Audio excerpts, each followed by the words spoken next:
در پس فیصله نامه سلامونه ستړي مسئ تاسو شال تلویزیون څخه د لاندو خبرونو لیدونکي زموږ قربانه مزلفه کاکړ د افغانستان د سوداګرۍ او پانګونې خونې چارواکي وایي د پاکستان لخوا د ګمرکي تعرفو د لوړولو له امله د افغانستان د میوه او سبزیجاتو د صادرولو له ځنډېدو نږدې 2 اونۍ تیریږي خو په دې برخه کې شته ستونزې لا هم نه دي حل شوې. د دې خونې د مدیره پلاوي غړی خان جان الوکوزی وایي چې دا مهال افغانستان څخه صادرات ډېر ورو او کمزوره دي او پاکستان هم پر خپلو ګمرکي تعرفو کې کموالی نه دی راوړی. یو شمېر افغان سوداګر او کروندګر وایي له کله نه چې پاکستان ته د صادراتو په برخه کې ستونزې پیدا شوې ورسره د دوی کاروبار سخت زیانمن شوی دی. هرات مسؤلین وایي د دې ولایت ادرسکن ولسوالۍ کې د 2 موټرو د ټکر له امله 8 کسانو ژوند بایللی دی. د مسؤلینو په وینا دا پیښه د ادرسکن په لاره د یو کوچني مسافر وړونکي او یو بار وړونکي موټر ترمنځ د ټکر له امله شوې ده. ویل کېږي د پیښې په قربانیانو کې یوه ښځه او 3 ماشومان هم شامل دي. د وینزویلا د انتخاباتو چارواکو اعلان وکړ چې د وینزویلا ولسمشر نیکولاس مادورو د 3م ځل لپاره د ولسمشرۍ انتخابات وګټل. دا په داسې حال کې ده چې د څو نظر پوښتنو پایلوبې دا ښودلې وه چې ښاغلی مادورو تر خپل رقیب ادموند کونزلیس ډېر شاته و.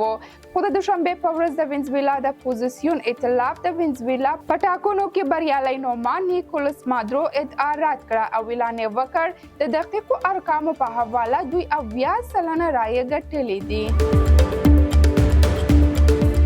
رجب طیب اردوغان اسرائیل ته د ګواښ په کولو سره وویل موږ باید ډېر قوي واوسو ترڅو اسرائیل د فلسطین په وړاندې دا کارونه ونه کړي لکه څنګه چې موږ قره باغ او لیبیا ته ننوتلو ممکن له اسرائیلو سره هم همداسې وکړو. هغه په خپلو خبرو کې وویل داسې څه نشته چې موږ یې نشو کولی. له فلسطین سره روان ظلم د منلو نه دی.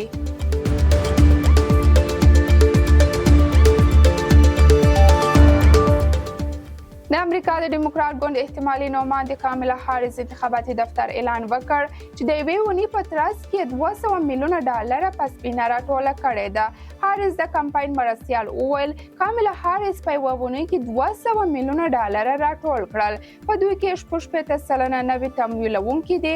دغه مرکز دا هم ویلي چې په دې اونۍ کې 180,000 نوي رضاکاران د میرمن هاریس په ټاکنیز کمپاین کې د مرستې لپاره ثبت شوي دي. په آلمان کې د لمریز او هایدروجن انجینری څیړنیز مرکز یو راپور خپور کړی چې ویلي دي په نړۍ کې تیر کال د برېښنا موټر شمیر د 2022 په پرتله 50 سلنه ډیروالی ښایي. دغه راپور چې د جولای په 28 نیټه د پاکې انرژي په اړه د دغه څیړنیز سازمان په ویب پاڼه کې خپور شو زیاتوي چې تیر کال د نړۍ په سړکونو کې 240 میلیونه برقي موټران فعال وه چې تر نیمایي ډېر یې په چین کې دي.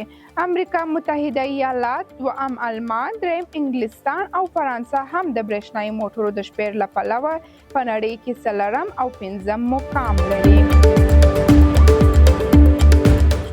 د سریلانکا د ښځو کرکټ ملي لوبډلې د هند لخوا ورکول شوی د 116 منډو هدف په اسانۍ پوره کړ او له دې سره په لومړي ځل د اسیا جام اتلولي خپله کړه. د هند د ښځو کرکټ لوبډلې په لوبې کې د 6 لوبغاړو په سوځېدلو په ټاکل شوي 10 اورونو کې 115 منډې کړې وې. سریلانکا ښځو دا منډې په 18 اور کې په داسې حال کې پوره کړې چې یوازې 2 لوبغاړي یې آوټ شوي وې او له دې سره یې په لوبې ته د 8 ویکټو په توپیر وګټل. دا په تیرو 9 اتلولیو کې لومړی ځل شو چې د سریلانکا ښځو لوبډالو د اسیا جام اتلولي ګټي. درنو لیدونکو دا هم و د نن ورځې لاند خبرونه له منځه مو مننه تر بیا ښې چارې.